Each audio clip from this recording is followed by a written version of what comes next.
Every day as I travel from home to Juniata College, I pass farmlands of Appalachia, past cows perched precariously on the hillside. I'm reminded by my colleagues in environmental science that these lands are ideal for ruminant animals who mow blades of grass into digestible matter in their ruminant stomachs. You are what you eat. When a ruminant animal, like a cow, eats, the food first passes into the rumen, where it is then fermented and regurgitated into their mouth to be chewed further.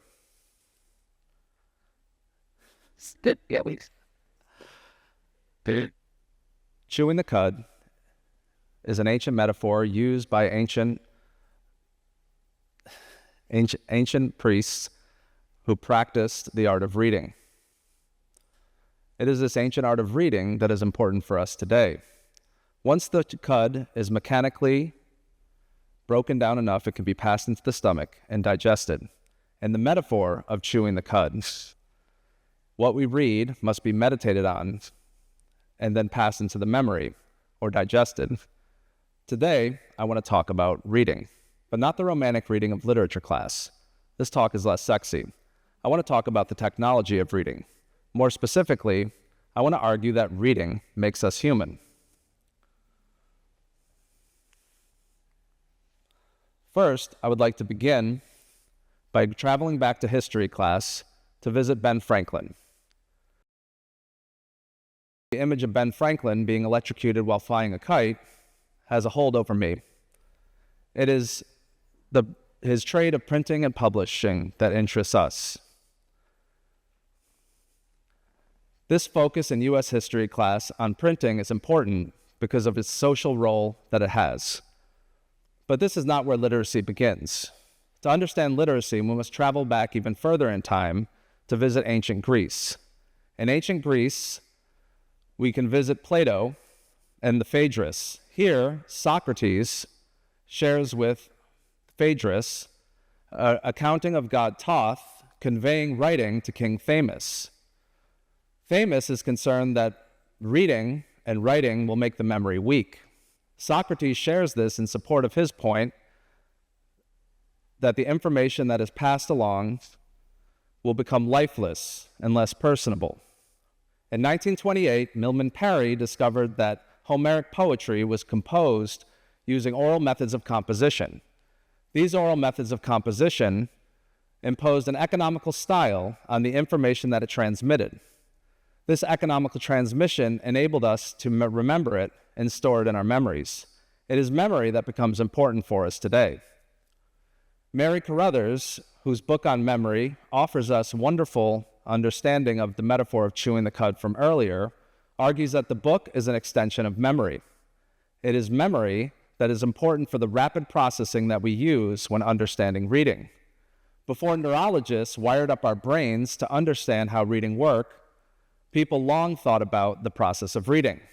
2 millennia ago, the Roman orator Quintilian offered that reading and writing are a product of memory.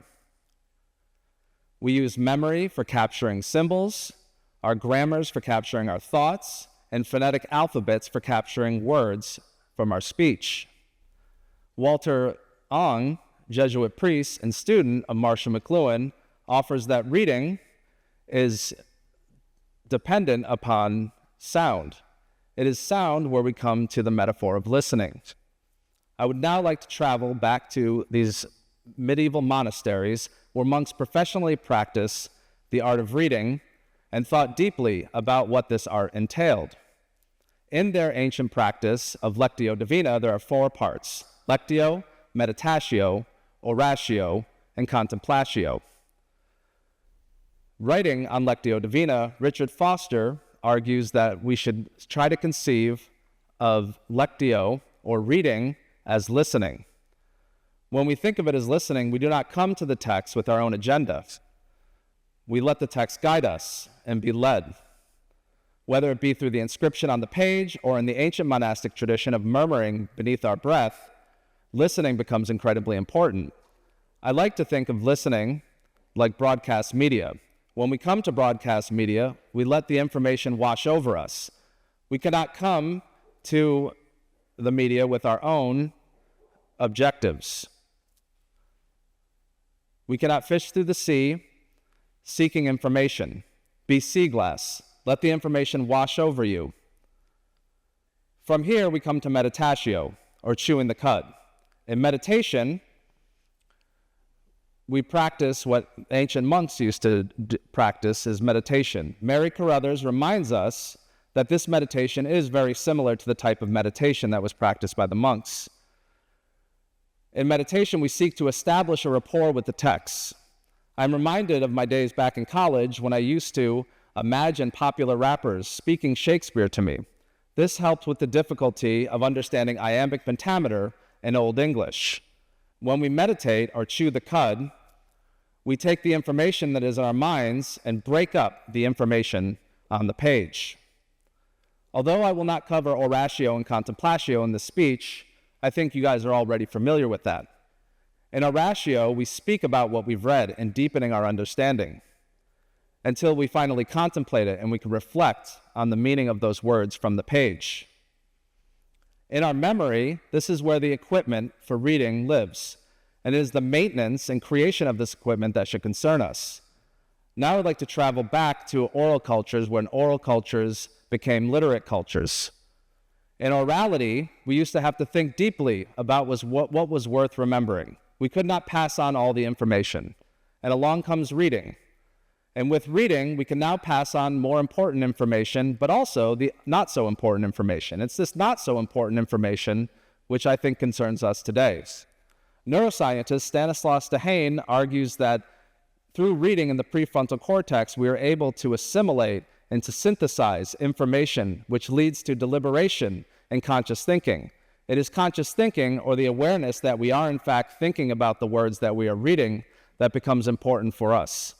This abundance of information is incredibly important. When we come to a text, we come with our own expectations, and what we don't need, we can set aside safely. Eric Havelock argues that our current conception of selfhood and the soul emerged at a time in ancient Greece when we were just discovering literacy. And literacy enabled the reader to now listen to the speaker's personality. This personality becomes incredibly important. Put another way, Mary Carruthers argues that reading stamps our character, which can be seen in our expression and performance. In closing, tonight I've taken us on an abbreviated tour of communication technology with a focus on reading. We are indebted to the printed word. Although printed media is now archival in different forms in the electronic sense, this long history of inscription is important for us.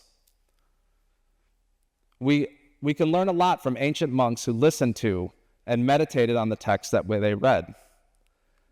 It is this human part of reading that becomes incredibly valuable for our understanding today in a world of generative AI, where we are concerned about the existence of our species and our careers and our jobs.